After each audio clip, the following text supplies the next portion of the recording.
Good evening, everybody. It is Wednesday night. It's Humpday Happy Hour with the dentist in the know. It's your live backstage pass to all trends, politics, and everything dental.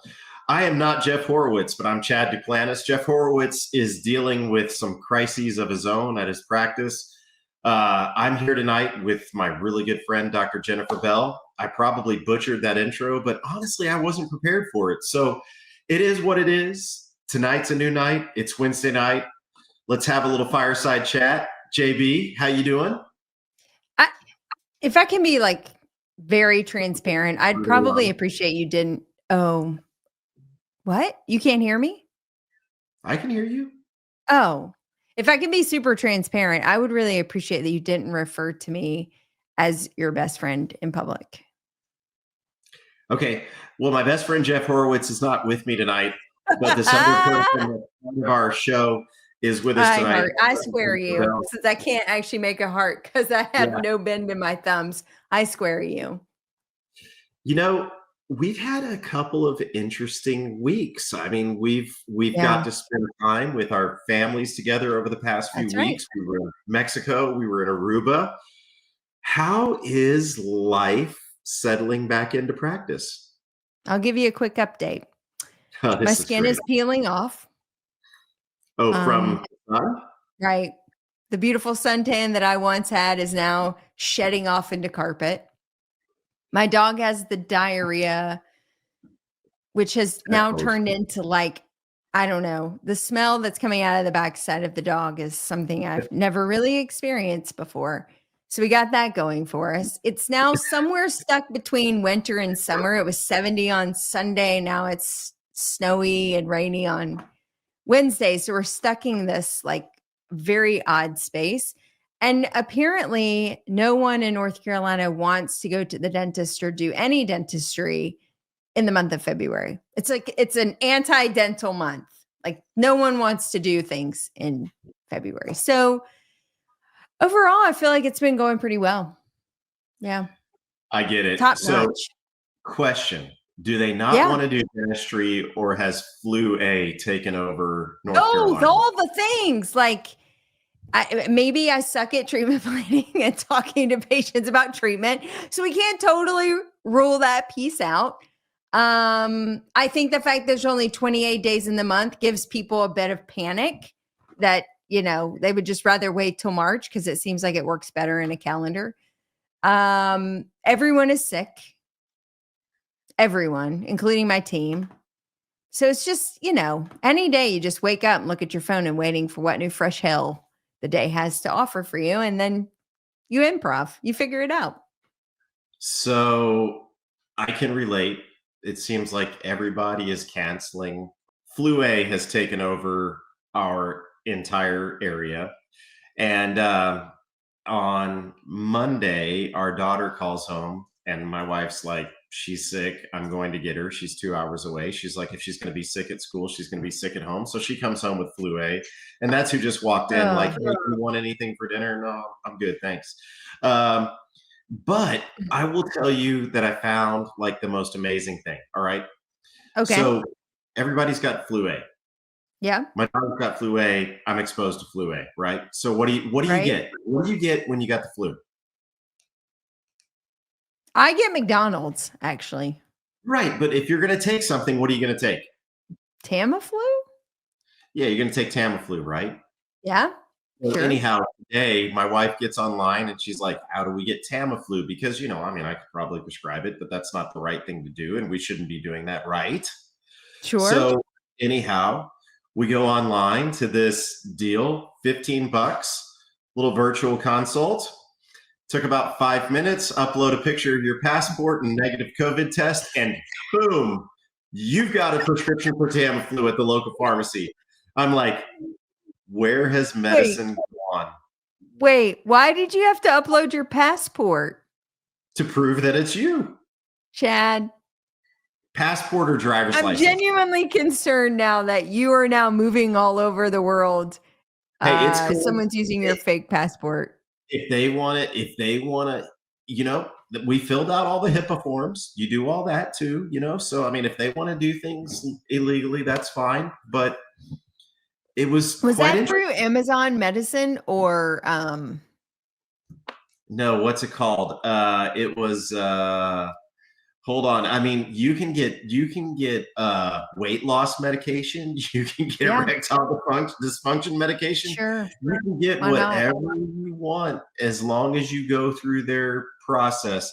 I'm going to be honest with you. I was pretty impressed. I wouldn't do this in dentistry, but I mean, what's the harm in a prescription for Tamiflu, right?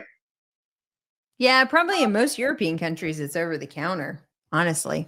Same with basic antibiotic prescriptions as well. I would probably say so. But anyhow, I was pretty amazed. So I ordered a whole bunch of meds today. Did you get the flu? I am prepared if I do. I've got my prescription for Tamiflu. I'm pretty sure I was with you when you had the flu. I'm pretty sure you had the flu with me. Because I have felt like, you know what, for the past week and a half. Like my dog's butt.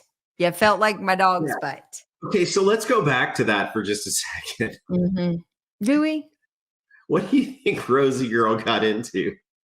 Dude, she's such a bougie dog that her stomach is so sensitive to air and whatever that something got a hold of her and now she leaves us little gifts. And I didn't know about this because I grew up with like a mutt, who had a tough life.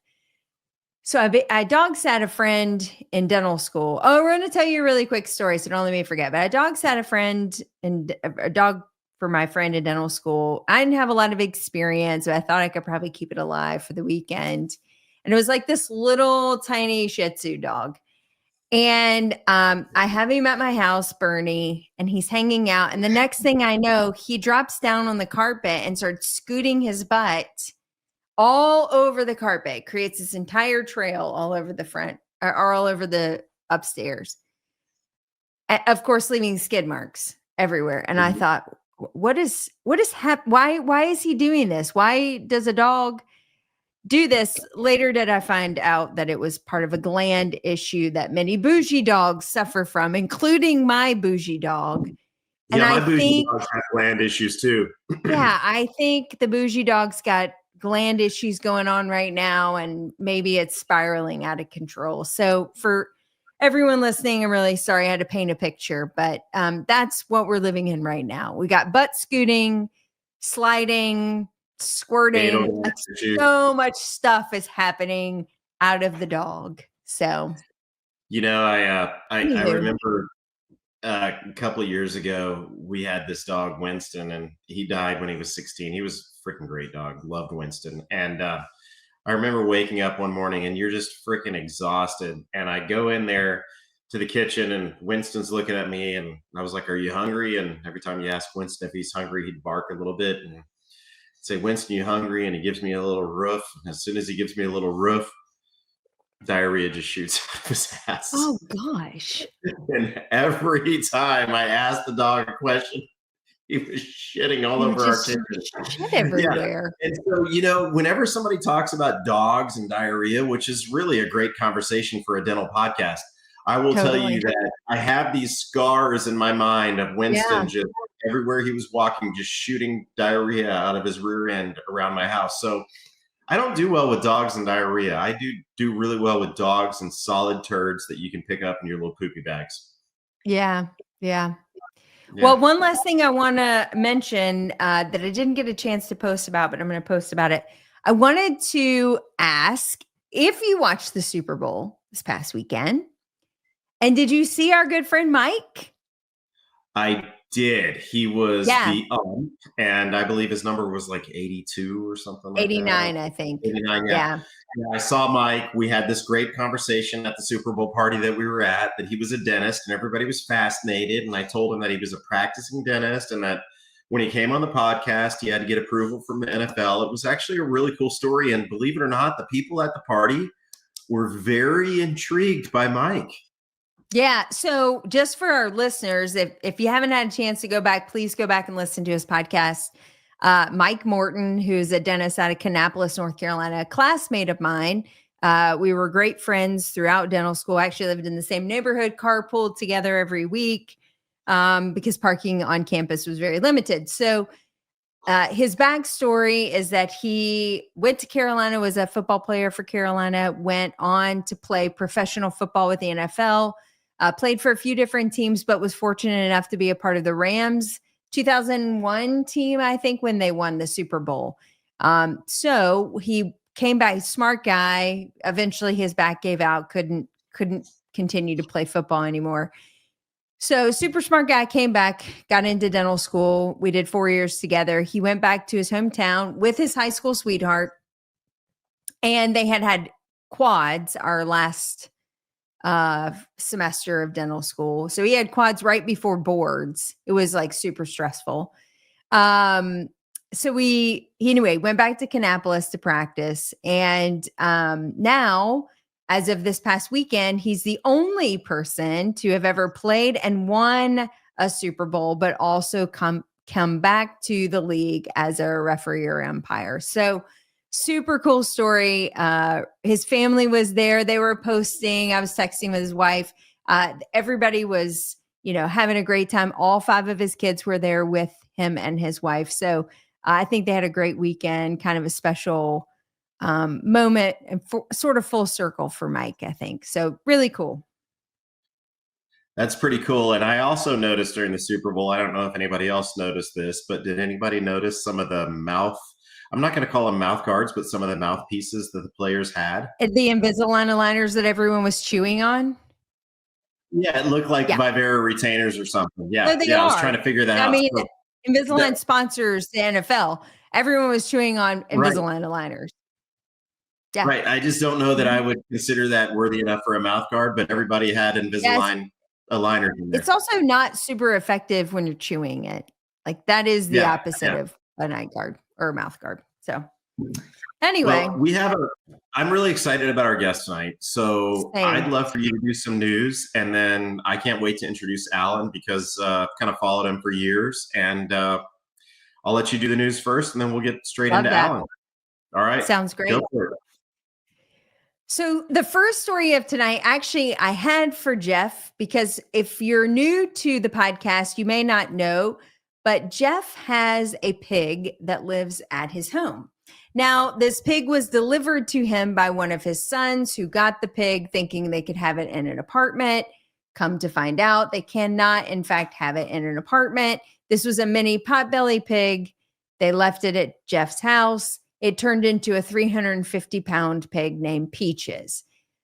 I mentioned this story because pigs have now become quite important in our research of trying to regenerate teeth. Another research article came out just last week about a stem cell with umbilical cord cells and regenerative cells in a pig, starting the process of regenerating teeth. They got a bud. It started to grow over a 4 to 5 month period as we continue to find potential alternatives to titanium and regeneration of teeth. I thought Jeff would find it interesting that pigs may end up playing a really important role in that development. And maybe he might actually consider donating Peaches to science, because I know he's not really pumped about him living in his home. So for whatever that's worth. Another big update that came out of the ADA this week, the executive director has resigned effective immediately. Raymond Comia is no longer serving as the ED for the ADA. He served a 4-year term and has since moved on. They do have an interim, and Dr. Shapiro, who will be serving as interim ADA executive director as they start their search for finding a replacement. Another interesting update, and something I never actually thought I would read before. There is now kind of a movement for unionization of medical and dental professionals. And oddly enough, Buffalo Dental residents are some of the newest residents that voted to unionize and join the Union of American Physicians and Dentists. It's about a 7,000 member organization now that works on behalf of dentists, dental residents, and physician residents to improve work quality, pay, access to benefits, etc. So this is kind of an interesting turn of events. I would not have expected a unionized healthcare workforce, but here we are, and they seem to be gaining momentum. 24 of the 27 dental residents at the Buffalo School of Dental Medicine signed on to become members of the union. So perhaps this may be something we need to track and follow a little bit more. The last news story of the night is for my sweet bud, Chad. There was a dentist that was just nabbed this week. In fact, he made the headline just a few days ago for holding 100 canisters of laughing gas. He was pulled over in a chase. I would not necessarily call it high speed, as he was doing 44 and a 30. But he was pulled over for a chase, eluding the officers, admitted to huffing nitrous all day long and having access to over 100 canisters at his office and home. We wish him well. Hopefully this will be the wake-up call for him to be able to get help, and maybe set him on a pathway forward that he can continue to enjoy his profession and be the dad and husband that he probably is intended to be. And with that, that's the news. You know, I was very interested in that story because I had, and maybe it's just me, I had to read it several times to fully grasp what was going on with the whole nitrous issue. I'm not sure that the way that it was written made sense entirely. But as I also read it, the gentleman that was pulled over with the nitrous was also an instructor at the dental school. Did you read it that way too? No. Oh, he was at the dental school as an instructor as well, right? Is that what you're saying? Yes. So yeah, I mean, definitely, I hope he gets the help that he needs. That was a very strange story, but you interpreted it just the way that I did. That when he was pulled over, he said he was huffing nitrous all day long. So yeah, but he seemed very like I don't know. Sometimes when you're really and maybe our guests can allude to this, but when you really hit that bottom and you really just need a wake up call and it's a bit of a cry for help, like all you can be at that point is honest and maybe plot a pathway forward that can be more productive and helpful to yourself and to those in your community. So, you know, I interpreted the story as another one of our colleagues that probably is suffering from the compression of a lot of different things within our profession and both personal and professional life. And this was his breaking point. So I'm sure I'll be in the news one day as well. I make no judgment at all, frankly. I hope not. I hope we can get you the help that you need before you make the news. But I appreciate that. Anyhow, can I introduce our guest? I would love that. All right. So I'm going to bring him up and I'm going to introduce Dr. Alan Mead. And as I read through his bio, I'm like, man, there are so many things that we need to talk about. All right. And I'll explain that in just a second. But Alan's born and raised in Midland, Michigan. He went to undergrad at Miami of Ohio, went to the University of Minnesota School of Dentistry, class of 97. He was an associate with his dad from 97 to 98. Bought his current practice in Saginaw in 1998. Married 2001, 2 kids, Sean and Jacob. And I believe, as I recall through social media, that they're one or both are involved in band. This is an interesting fact about Alan. He's a horse feeder and enthusiast, not a rider, a feeder. Also goats, chickens, ducks, cats, dog, miniature donkey named Floyd. I mean, they have like a petting zoo at their house. 40 acres. They bought a farm in 2004. But this is where I kind of picked up and engaged with Alan for the first time, is that he started a podcast, the Dental Hacks podcast, in 2014, which became the Very Dental podcast in 2021. 6 million downloads and counting. Founder of the Voices of Dentistry meeting in 2017, created the Alan Mead Experience podcast in 2017, He is a dental microscope enthusiast, a mountain biking fanatic, and most importantly, congratulations.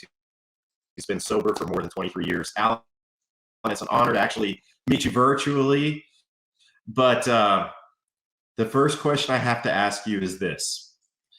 Wait, when I time hold my out. hand up, Wait, yeah, time out. You just sounded like Megatron for the last. I'm really glad you said that. I felt like I was doing my best to kind of keep it cool. I felt kind of like a little Max Headroom, a little Megatron. I'll give you both of those. Yes. Okay. Yeah. And then I want to give him respect, and I want to give him a full, thorough reading of what he sent us. No, okay, your sound was awful. No, because you sound really great now, but you sounded like a bad. It was like you were downloading a movie while you were reading the bio at the same time. I suspect he was. Yeah, we won't discuss the kind or name. I understood the bio since it is my bio. I was picking up what you were laying down. And yes, you were asking here. Let's see. I'm right there. That's where I am right there. That's what Michiganians do.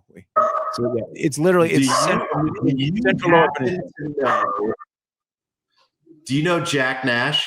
Yeah, Jack practices in Saginaw. Yeah, he and I mean, he practices in the same town I do. Jack's a very good friend of mine, and whenever I hear Saginaw, all I remember is him putting his damn hand up. Yeah, he's right. Every single time. Yeah, he's a bass player. You know that, right? Oh yeah, and he's in a big band there, and yeah, Jack's a funny dude, man. Dog? That is not my. Yes, I'm sorry. No, I knew it was. It's my dog. Yes, I keep trying to mute him out, but he insists on being right next to me, so I apologize. So on the podcast. Yeah, as soon as my wife walks in the door, he'll be gone. But right now, must see a dog outside. I think dogs like to be on the podcast too. Dogs. I do think there's something about it. Yep.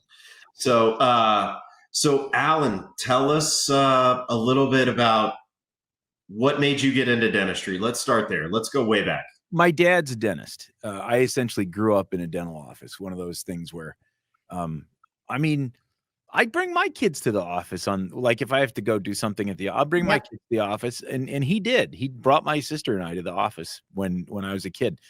We used to, we do the air water syringe wars. Like, we'd sneak around so we did that. Anyone who grew up with a father or mother or relative as a dentist, probably, and you'd go and steal toothbrushes and get into the treasure chest and all that crap. It was, so, I mean, like, I grew up in the dental office.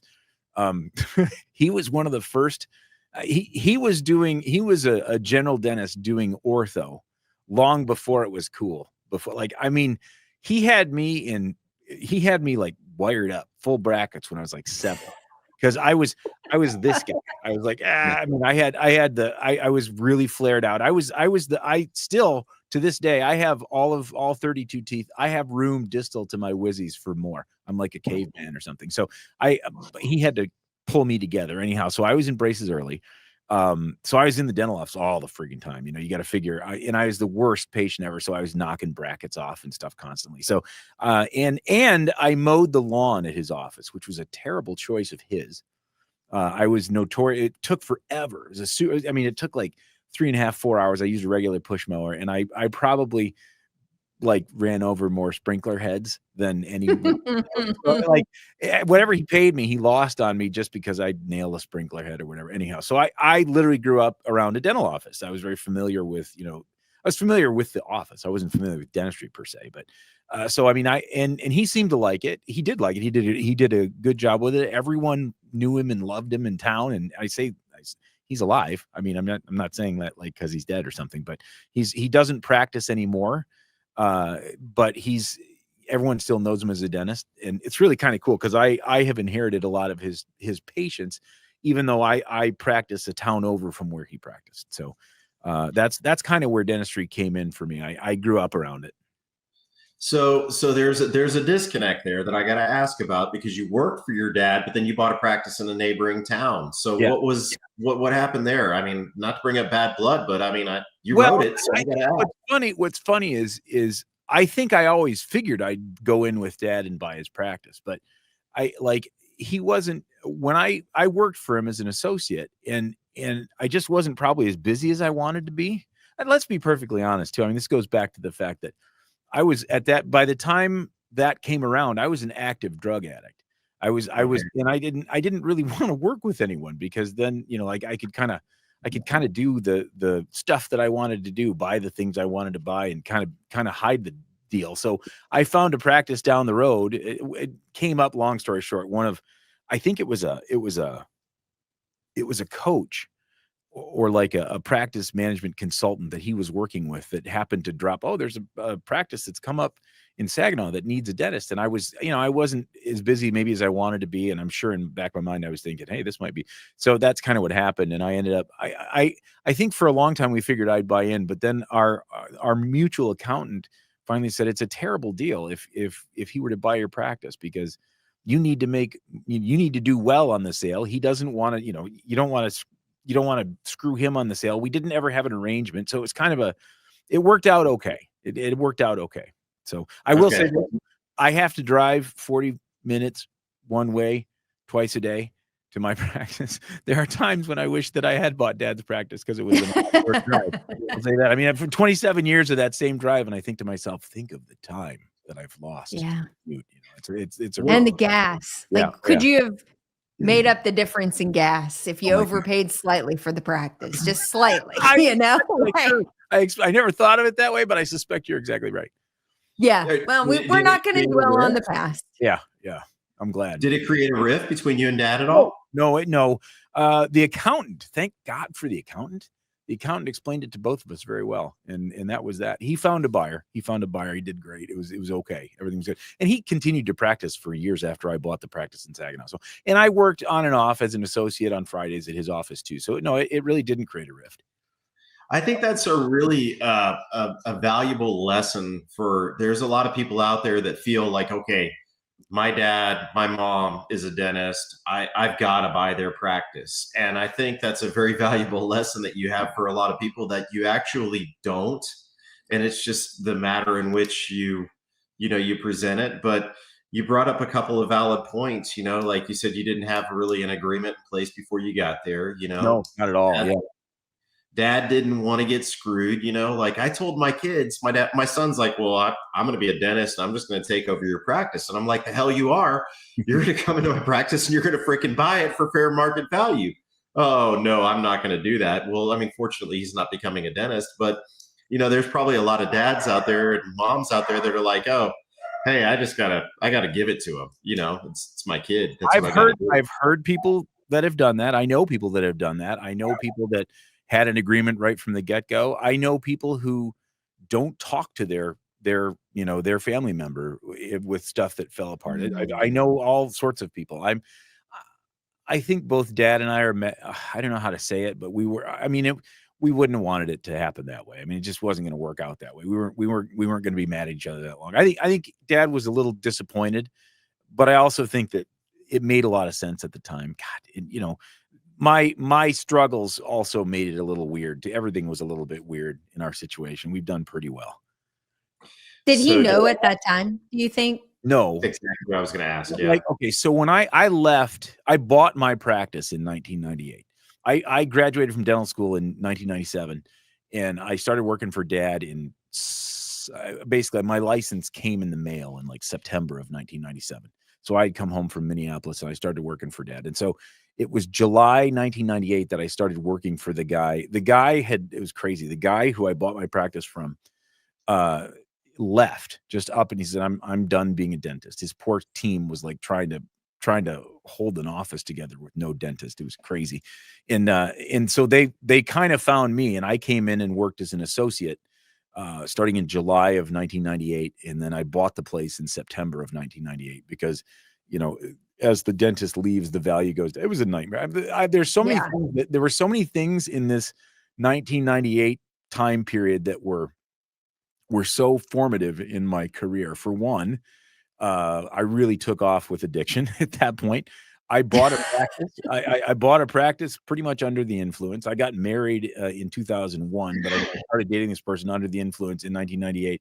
the crazy thing is this, like, I didn't know anything about owning a practice. Like, there were no podcasts, there were no business. Like, all these young kids know so much about dent. I didn't know anything. My dad was there to help. I had a good accountant to support me, but I didn't know anything. I also didn't know that I was well over my head, but I also paid next to nothing for my practice. I paid $89,500 for my practice. So yeah, I know. Like, what do you think about that? Think about that. Now, mind you, this was an $89,000 practice. This, I think I paid for what it was worth on some level. That's not quite. I didn't. The patients, I still see a lot of those patients today. They're wonderful folks, but this was a patchwork practice that was small and I didn't turn it into a giant 20 office, monster. It's still a small practice, and it served me very well. I mean, I moved the building after I moved the building in 2013, so it's a nicer physical plant now. But the reality is, I like a lot of stuff that happened in 1998 kind of started my history as it is today. And it was so, yeah, it was interesting. But that happening, I bought it, was still working for Dad, was working just part-time for Dad, and worked in this practice as much as I could. And that's kind of when my addiction really took off, because I didn't have anyone look over my shoulder. I was able to do things that I probably maybe wanted to do when I started, so I could have a little. And so it was crazy. It was like having a crazy person at the helm. So that's essentially what happened. 1998 was quite a year for me. So 4 years into it is when you got clean. Yeah. I mean, it just got worse and worse. I was basically in active addiction for 4 years or so. And I was intervened on. Long story short, I mean, it just got worse and worse. I was an opiates guy, and one of the things that I hope now that it would be a lot harder to do what I was doing, but it was not difficult to. Basically, I bought drugs wholesale from dental suppliers and stuff. Because you could, I had a DEA and a license, and it was as easy as anything to buy. So I took advantage of that. That was, and I know, but when I was in treatment with a bunch of people that did the same thing. I hope like crazy now that you couldn't get away with what I was doing so easily. And I wasn't even trying to get away with it. I didn't know anything. I just was doing it. It was so 4 years worth of craziness that way.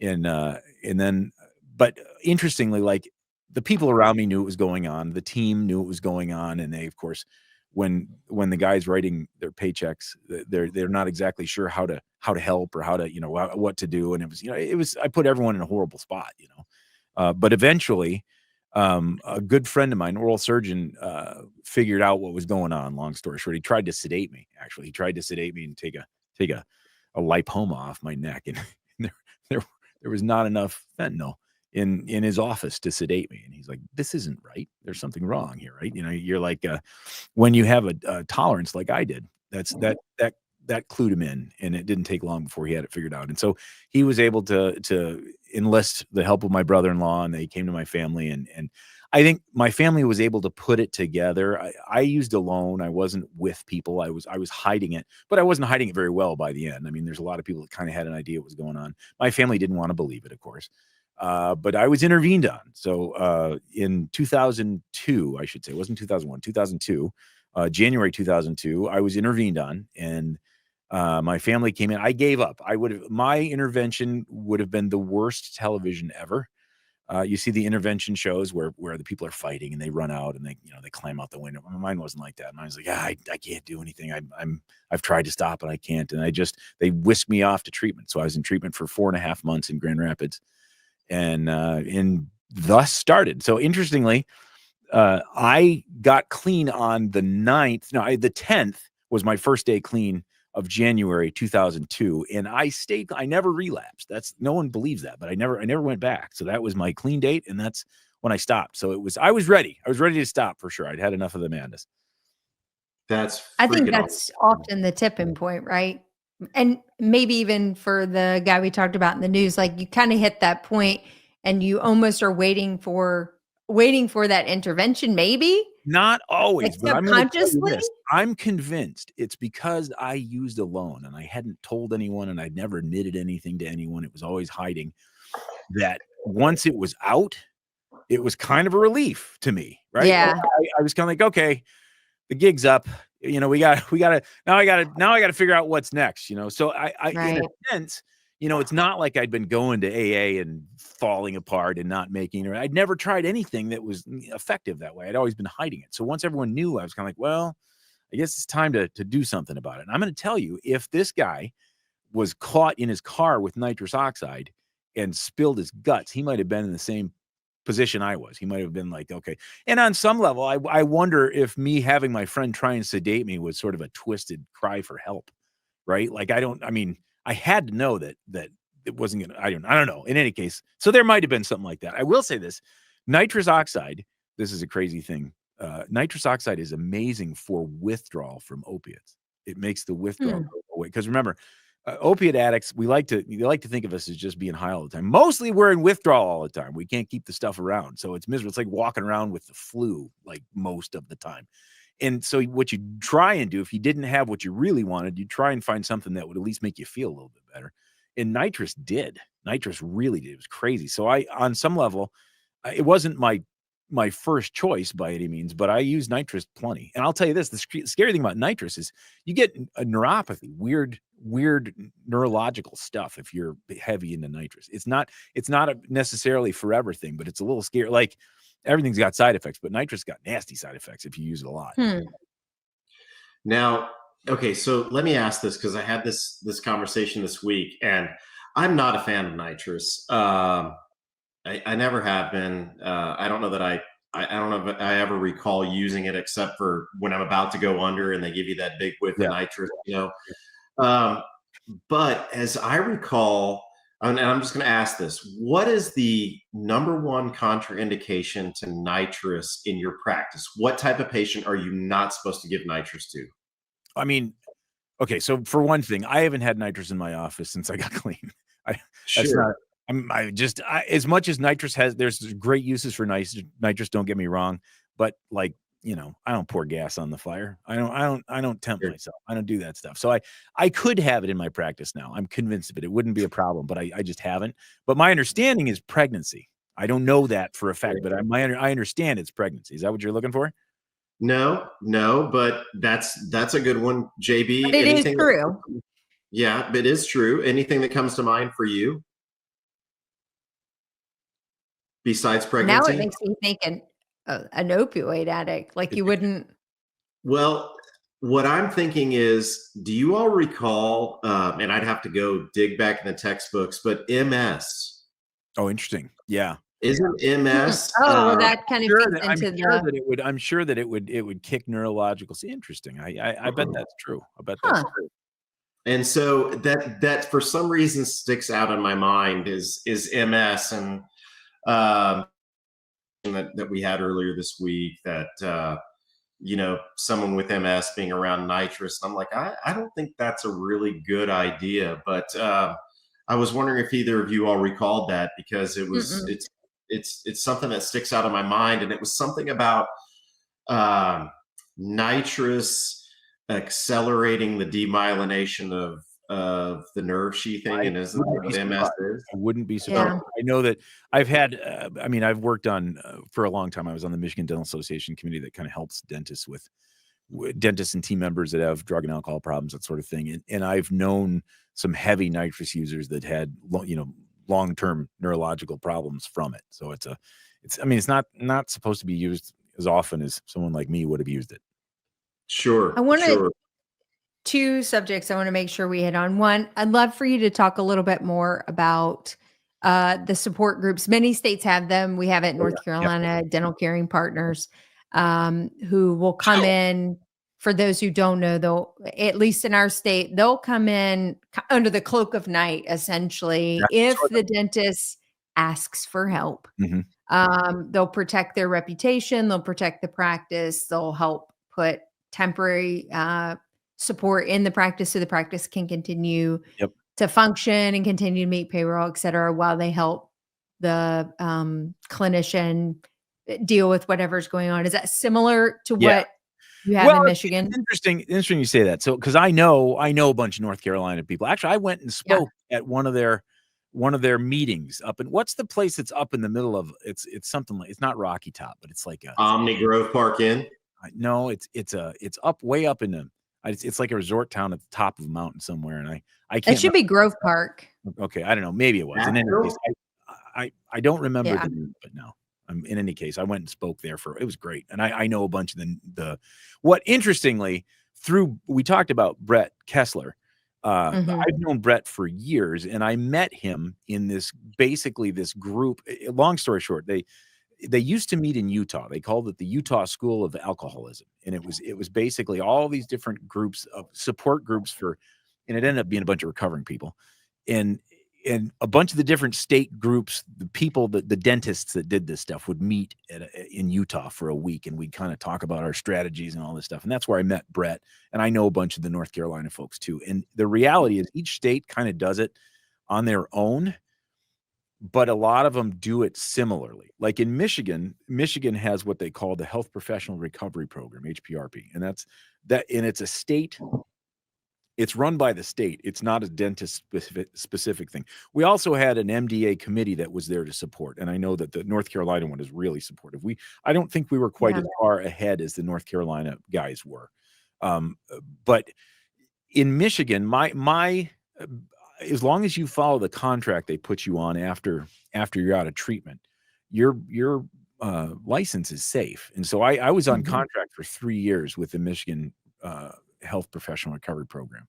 And so what is a contract? Well, I finished treatment. So I was in treatment for 4.5 months at a place called WEMAC, West Michigan Addiction Consultants. It was in Grand Rapids. And it was kind of an intensive outpatient situation. It was for me, it was just perfect. A lot of health professionals were in that. And so it was a good situation, but they also kind of set me up with the contract. So this contract, I was able to be in my practice and work. They tracked your hours, made sure you weren't working too much. I mean, dentists, give me a break. Like they're worried about anesthesiologists working 80 hours a week. There's no dentist that works enough to bother with that. But, and then you had to go to a certain number of 12-step meetings. You had to have therapy sessions. You had to have random drug screens. That was the other thing. You had to call every morning. Every work morning, I had to call to see if I was going to have to do a drug screen. All these things for 3 years basically was in Michigan. Some of them are longer. States are longer, but it's pretty great. It's obviously, first off, I wanted to stay clean and sober. So everything I was doing to do that checked all the boxes on that. So it wasn't very hard for me. I was kind of into it, and I was kind of there for it. After 3 years, having to drug screen all the time was a pain in the butt. But the good news was it was a pain, but it wasn't a worry because I knew I wasn't using, so I was safe. It was just more of it is tough when you're not sure if you're gonna be able to pee in the cup. Like, did I drink enough coffee? Or did I drink? Yeah. I have a story for this. In any case, I did that for 3 years, got off contract. And so, I don't even remember if there was a probationary period, but I'm like, now my record is long since been expunged. So most states have something like that. Your point about the dentist, as long as the dentist asks for help, is maybe not quite accurate depending on the situation. I know plenty of people that got dragged into treatment kicking and screaming, but the reality was people around them knew what was going on and they weren't going to let them practice like this. So the reality is I mean, I'm glad that it didn't take that for me, but if it did, I'm still glad that they would have taken me. A lot of people go to AA and they have to have their little card signed for the courts.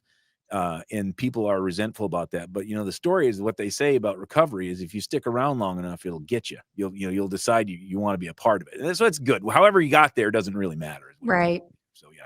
I think you're right about that. And it's if they don't, they either voluntarily seek the program because they know they want to get better, or their license is now in jeopardy and they have two choices. They can either go through the judicial process of trying to maintain their ability to practice, or they can admit into that program. And that sort of creates a little bit of a protection umbrella, and then they can work through those steps that you talked about. How many dentists lawyer up instead of trying to get help? It blows. It's actually the reason that I stopped being on the MDA committee.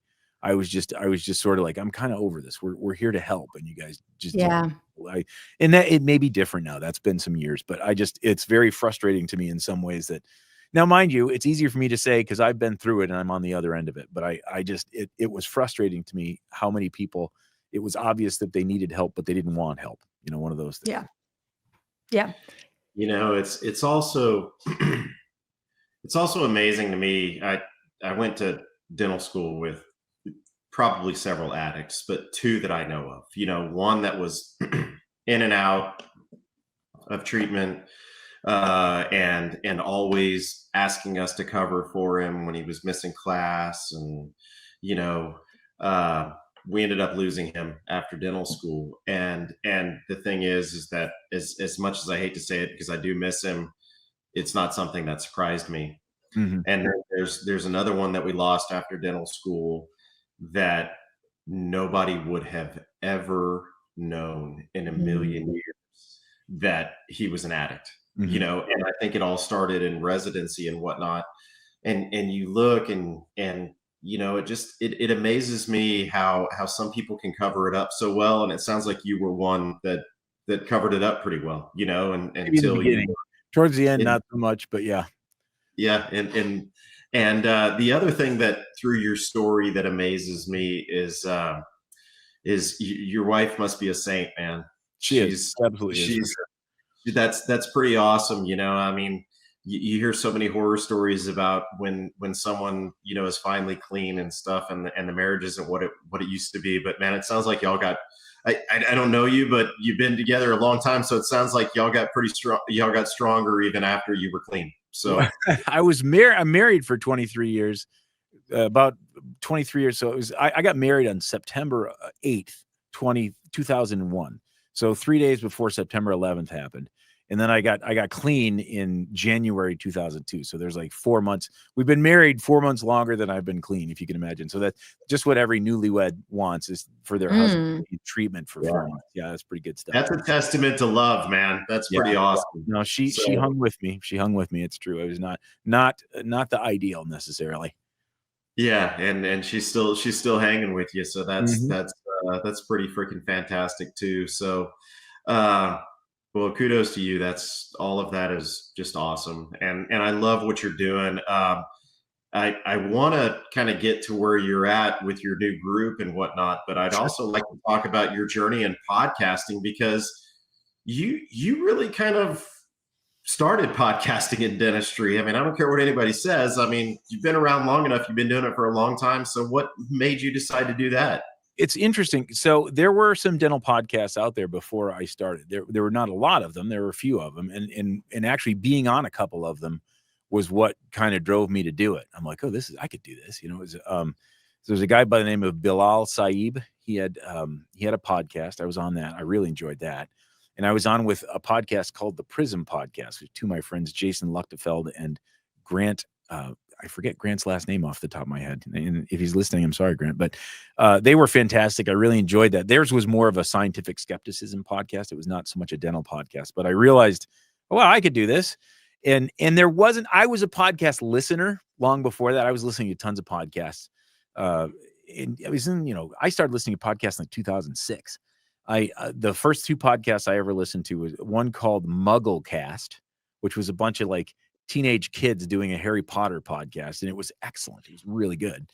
And then there's one called The Skeptic's Guide to the Universe, which is still going on now. So in both of these podcasts were like roundtable podcasts where they'd always have multiple different hosts that would come in and stuff. I kind of love that. I love the multiple people thing. So when I had been pushing Jason Lipscomb to start a podcast. Long story short, I did some speaking on social media before social media was even a thing. Grant Ritchie. Yes, it was Grant Ritchie. Hello. Yeah. Who sent me that? Thanks. Sorry, Grant. I'm sorry about that. There you go. I spelled it wrong. Rainy Ritchie. Right, Grant. Okay, he's the best. So Jason helped me with some speaking stuff. I was speaking on social media. Jason was way more into the stuff than I ever was. And he gave me some material for a talk I was doing at the Michigan Dental Association. I was really appreciative. And we just hit it off immediately. And so from there on out, I mean, I started bugging him about it for a while. And we took a course at Cosmonet together when we got to know each other and everything like that. So we finally decided to do it in 2014, and we kicked it off. And we had really good chemistry. He's fantastic on the mic. He's so quick and so funny. And so we just enjoyed it. We had a good time with it, and we didn't really know what we were doing because that's how you start podcasts. You don't know what you're doing, and you just kind of learn, And honestly, what it becomes, I mean, I've been doing it for 11 years now. So what it becomes is just different from where you started. You don't even really know where you're going to go. So, but yeah, we started doing that, and it sort of became an animal on its own. And there are a lot of other podcasts have come on since then. Obviously, it's much more common. And frankly, we never really took to video, which is something where I feel like video is so big now. But I can remember we would do these roundtable podcasts, and it was before any of the software like this or anything else, Squadcast or Riverside or anything where you can just easily record everyone's things. I had the craziest setup you ever would believe. I had 5 separate computers in a rack, each running a Skype, a separate Skype like account. And so everyone would call into this Skype, and then I would take all these and mix them in a big mixer, and then do an output to each computer so they could hear everyone. It was crazy. Like I learned this from another podcaster who was talking about it. It was amazing that it worked, to be honest. I think to myself, I couldn't do that right now if I had to, but at the time that's what I wanted to do. And so I was really driven to do it, and it worked out really well. It's kind of cool. So, because the roundtables were sort of, for the longest time, that was our thing. We did the brain trust, and that was really, people love that. And it is great. It's hard though. It's hard to get all those people to be able to come on at the same time and all that stuff. It was really, so I've sort of gotten away from that. And then, so Jason and I split up in 2021. He kept the Facebook group, which was a monster. The Dental Hacks Nation was an absolute monster Facebook group. It's now the Dental Disrupt Nation. And I took the podcast. And so I changed the podcast to the Very Dental Podcast Network. And I've done some similar stuff, some different stuff, but it's kind of evolved from the beginning. It's been really cool to watch you guys grow and part, and you each do your own things, but you guys have really, been pioneers in the dental podcast arena, and we really, really appreciate what you guys have done. I remember about 2018, 2017, you guys were walking the floor at Chicago Midwinter, and I'm like, those are those podcast guys. Is that right? Those are those podcast guys. Yeah. I got to go. I remember them. I'm pretty sure at the GP Summit for a line. Yeah, I never did it. I know Jason went. I never went to it. Yeah, I never. But I know Jason was all in on the Align stuff. So yeah. And I used to laugh my ass off at Dental Hacks, and now I don't get as much humor, sorry, Jason, out of the Dental Disrupt Nation, but boy, where I get my humor these days is Dental Town Rejects. That's just something just to sit there as a fly on the wall and watch everything happen. I mean, it's fantastic to watch. Were you guys on Dental Town in the good old days? Oof.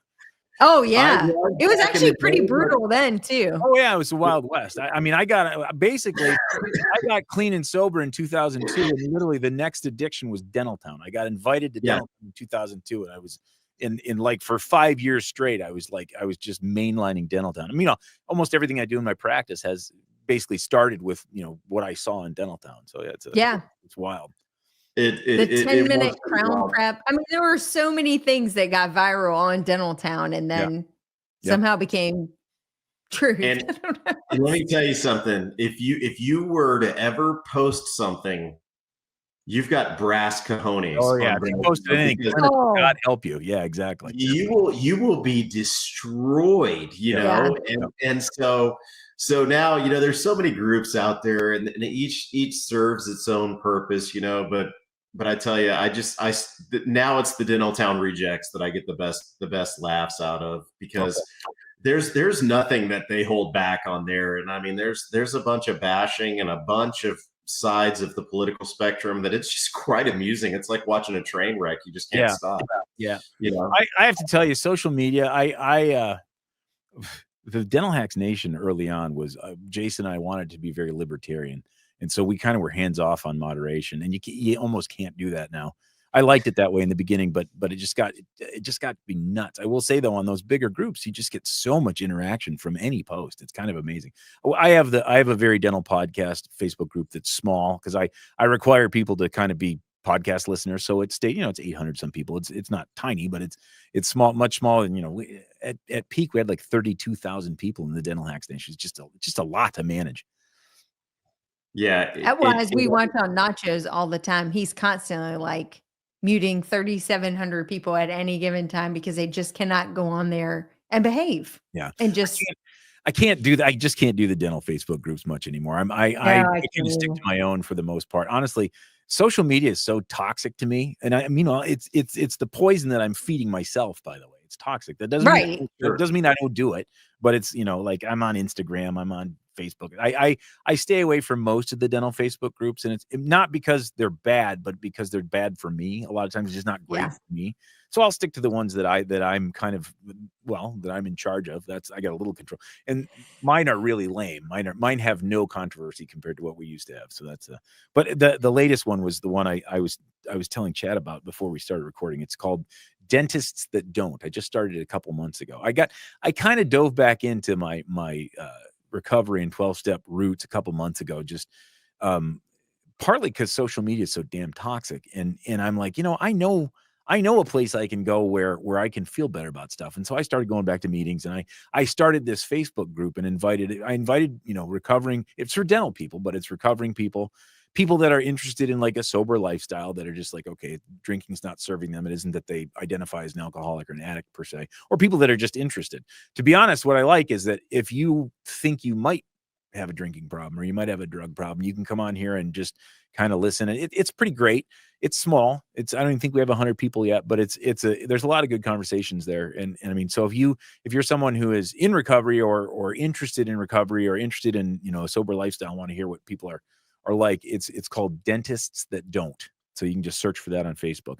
But I mean, I've got the Very Dental Facebook group too. We've got the Very Clinical group. Very Clinical group is really quite good. That's one of the podcasts on the network that features Kevin Fryer and Zach Miners. They're all awesome. So we've got some groups of our own too. I think in so your Dentists That Don't is what it's called, correct? Yep. So in that group, do you all offer, or have you had anybody come to you? And of course, I don't want to throw anybody under the bus, but anybody that's come to you that's actually actively seeking help at this point in time? Or interestingly, a little bit, but not in the way that you're thinking. Like they're actively seeking input. Like they're actively seeking how, and a lot of them are we got a few people that are sort of new to sobriety, and they're sort of asking actually interesting questions that I would have never been even close to being able to ask when I was new. So this person wasn't in the same kind of trouble that I was in, but we talk about a lot of stuff, whether, what's your favorite non-alcoholic beer, and versus, how bad did it have to get, all this stuff. So it's a little, there's a lot of variation. I haven't had anyone who's been struggling badly enough and needs help. God only knows we have enough people in that group that I mean, it's a huge resource. There's a ton of people that have been around for a long time. And a lot of them are people people from when I met them in Salt Lake, or, in Utah, when we did there's people I've known that have been in this recovery circle for a long time there too. So there's a lot of people with a lot of recovery there. So it's interesting. You talk about non-alcoholic beer, and I'm going to bring up an interesting point here. I went to Germany for the first time ever in December, and it was a very quick trip. And we had 2 dinners there, and there were obviously a bunch of German hosts. One thing that I found interesting about Germany is I expected there to be all this great German beer and everybody trying to drink German beer. All of the German hosts were drinking non-alcoholic beer when we went to dinner at night, which was interesting to me. The other thing that was interesting to me, and I wonder if there's some kind Did of you check their passport? Yeah. I don't know that they were German. The other thing that was interesting to me is that at every restaurant, there were several non-alcoholic options for beer, for wine, for cocktails. Like if you go out in Texas and you want a non-alcoholic beer, you can have O'Doul's, and if you're at a fancy restaurant, they may have St. Pauli Girl NA. That's it. Maybe a Heineken 0.0. But in Germany, there were like 5 or 6 options for non-alcoholic beer, and I found it pretty impressive that the country that was known for beer, how many options there were for people to have non-alcoholic options. So I find it interesting that y'all talk about that kind of stuff, I mean, honestly, I think non-alcoholic beer is for non-alcoholics personally, but It's not anything but it is a safe alternative for someone who misses the taste of beer, and I have no hate for it, but I will say that, like, just what I've seen on social media and Instagram in particular, there are a lot of non-alcoholic options all over the place. Like, it's definitely mocktails are a whole thing, and non-alcoholic beer, and so it is interesting to me. I like hop water, what? But right? like, I mean, I know something about beer. Back in the day, that was what I drank. But I also understand, like, people, like, on some level, as me being like, I'm an addict. I don't tempt fate like that. But there are people who didn't have to they didn't have to ride the garbage truck all the way to the dump before they decided drinking wasn't serving them. So they can have non-alcoholic beer because they like, it's like, so what's kind of cool is there's sort of room for everyone. I guess that's what I'm saying. There's sort of room for everyone in this space. Well, and I think our profession has gotten really difficult. And there is a tremendous amount of compression on even the most mentally healthy, non-addict individuals. There is a lot of compression. And, there's suicide rates are going up, et cetera. And I would imagine, I haven't heard a recent statistic, but I would imagine addiction rates are also increasing post-COVID. And so I think your group provides a really vital resource for individuals who either feel like they're on that tipping point or full over the tipping point or all the way at the dump at that point, using your analogy of finding a safe space to start to explore perhaps the idea or continue to get the support of a clean lifestyle because, we need that in the medical profession in particular. More now than I think we ever really did. I agree. I totally agree. And I feel like it isn't, when I talk about this stuff, people have to realize that there are some people that can drink alcohol and not have a problem with it like I did, or they can do things but there are some that can't. And sometimes you don't know until it's too late. And so I think we need people who are okay talking about this stuff a little bit, and what is funny that I was a podcaster. I kind of, like I said, I started early in podcasting. My voice was out there. I was a recovering addict long before I was a podcaster, but it didn't, like, I was able to talk about what I did on the podcast, but it wasn't what the podcast was about. What the podcast is about is basically what dentists talk about after CE courses at dinner. Like, it was basically, we're dentists talking about dentist stuff, it just so happened that I was able to kind of talk about that sometimes when it was appropriate. It was kind of cool. Like, it doesn't have to be the center of everything that I do, because I'm a dentist and, I have good days and bad days. And God only knows that's what we all kind of recognize. But I'm also a dentist that didn't have great coping skills when I was younger. And I've learned some things about it. So that's kind of where I'm coming from. Well, and we have to appreciate the compression is just so much higher. It is. You bought your practice for $89,000. A dental student can't even go to dental school for even 1 year. It's not even freshman year. 1 year. I use that analogy all the time. It's completely true. Like, a 1998 grad cannot understand what a new grad is coming out feeling like. I try. I talk about it a lot. I always wonder, I'm like, do these kids know how much their loan payment is going to be when they get out? Because if they knew that, would they go? I don't know that I would. I don't know. It's just a lot. Do either of your kids want to be dentists? No. I don't either. No, would I? Sean definitely doesn't. Sean, my oldest, would never fit that. Jacob is an academic and he could do it. He has no interest in it whatsoever. He could do it. There's times I think, well, maybe he could. I'm like, and then when I think about what I went through in dental school and all this, I wouldn't wish that on him to save my life. If he did, though, he said, no, really, I want to be a dentist. I'm like, cool. I hope you're interested in the military, because that's I would agree. That's real. That's the only reason to go to dental school. Have someone else pay for it. Sorry.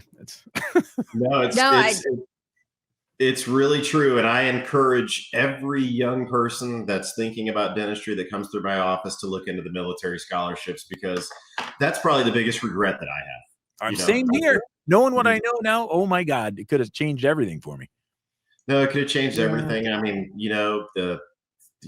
served a better purpose, there's a lot that I could have learned from the military, but that's neither here nor there now, but I certainly encourage young people to do They don't. that. They're not interested in 53-year-old over the hill dudes. I've tried. They're not. No, they're done. They're done with us. You show up at the recruiting center and you're like, hey. Yeah. Yeah. No, hey, thanks. We're damaged goods now. no. Definitely. Well, I think we've gone over a little bit. I'm sorry to keep you, but I could have talked about this forever. I appreciate your openness and thank you so much for coming on. It's been great getting to meet you and know you and know a little bit about you. And I think we'd love to have you back at some point. I'd love to. We should talk about dentistry. Imagine that. Whoa. Well, here's the other thing too. I know you guys are you guys going to the Midwinter? We are. Are you going to be there? We're podcasting from there. I'm in the podcasting booth for all 3 days, Thursday through Friday. So I'll come find you guys. You guys have a booth of your own, though, right? We do, but why don't you come by and let's do another 15-minute segment? What? I'll come by. Yeah, we'd love for you to. We'd love to actually meet you in person. So we have all of our kids working there. They do the AV and video. Like it's really pretty awesome. People who are listening to this who might be at the Midwinter, where do they go to find you? 1619 oh my God, is our booth site. A full-on booth. You guys are serious. Full-on booth. I'm freeloading on the Chicago Dental Society. I'm in the podcasting booth over on the far left. I was there last year. It's spectacular. They did a really nice job with it. Just a bunch of tables for people to. It's really cool. 1619. I'll be there. 16. Actually, not far from the lounge. Also. Yeah. Cool. Yeah. But we strategically positioned it close to the lounge. So. Well, yeah, all our friends are there. We can hustle some guests back and forth too. So that's exactly right. It's an excellent place to find guests. It's an excellent place to find guests. So yeah. Agreed. Yeah. Well, let's chat again next week. We'll be there Thursday, Friday, and Saturday. But thank you so much for being here. And I'm just going to throw out there that if anybody thinks they may need help, I know Alan will be a great resource for you. But if you are kind of dabbling in receiving help or looking at what sobriety looks like, go check out Dentists That Don't. Yeah, Dentists That Don't. There's no commitment. You don't have to say anything. You don't have to do anything. You just listen. No 3-year contract. That's right. No 3-year contract. No random drug screens. Nothing. Can I at least tell you my drug screen story? Okay, let's hear the drug screen story. Okay, very quickly. To get a job, often you have to go do a drug screen. I hadn't done one before. I was newly entering the workforce. Went to the drug screen center, not prepared to your point. I hadn't filled up the tank adequately enough. I also suffer from a bit of a bashful bladder. Exactly. If I go into a public bathroom, I will sit there until the first person breaks the seal, and then I will eventually relinquish to the fact that everyone is now peeing, but I won't be the first. Don't have so when you go to the center and you're in the tiny bathroom and you know someone is standing on the other side of the door. Yeah, exactly. Waiting for you. And I sat there totally defeated. Yeah. And she's banging on the door. You need to get out of there. And I was like, I don't know what you think I'm doing in here, but it's not peeing, that's for sure. What I need to be doing, exactly. Yeah. So eventually she's like, you have to come out. So I come out with an empty cup and she said, oh, great. Now you have to go sit in the waiting room for 45 minutes because legally I can't retest you again for 45 minutes. And I said, you've got to be kidding me. Yeah. So I go back out to the waiting room. Can't leave. I remember I heard people talking about this all the time. I got pretty practiced at it. I got pretty good at it. I then proceeded to suck down the entire water tank. Yeah. That was sitting in the waiting room, cup by cup by cup, because I was not going in there again to defeat. Yeah. 15, maybe 17 minutes into this decision, I had a lot of regret. Yeah, you had to go. Exactly. Yeah, and I'm banging on the window going, you have to let me back in. And they're like, nope. And I was like, there has to be some rule that you can break because I'm going to pee on your carpet here in this waiting room is going to happen. Finally, at like 32 minutes, they relinquished the door. I went in. I could have filled 12 cups. I could have given everyone in that waiting room a clean sample. Exactly. Yeah. The very first time I went for a drug screen when I was back home, as I always say, in recovery, humility finds you. I got in there early. I got there at 6 o'clock when they opened. The person who came to collect my sample was a patient. And of course she had my paperwork. She knew I was there. So yeah, humility finds you in recovery for sure. Hi, Sandy. Yeah. How's it going? Don't worry, it's clean. Yeah. If you could just punch that ticket, that'd be great. Good point. It was good news. It was clean. That's a good point. Yeah. She booked her appointment for recare She just later that day. She continued. Coincidentally, I don't know. Yeah, exactly. It was wild. Alan, it was so great to hang out with you. Can't wait to see you in a week. Yeah. Thank you for having me. It was great. Again next week. Let's do another episode next week. Love you have you in the booth next week. All right, we'll talk to you soon. Hey, thanks so much, Alan. Don't. They'll only ask for the last 4 of your social and the last 4 of your credit card. You don't have to give anything beyond that. That's right. Yeah, very small commitment. And that wraps up another podcast for Dentists in the Know. On behalf of Dr. Jennifer Bell, Dr. Chad Duplantis, and myself, remember that we've got a great profession, so let's make it a great day, Dinks.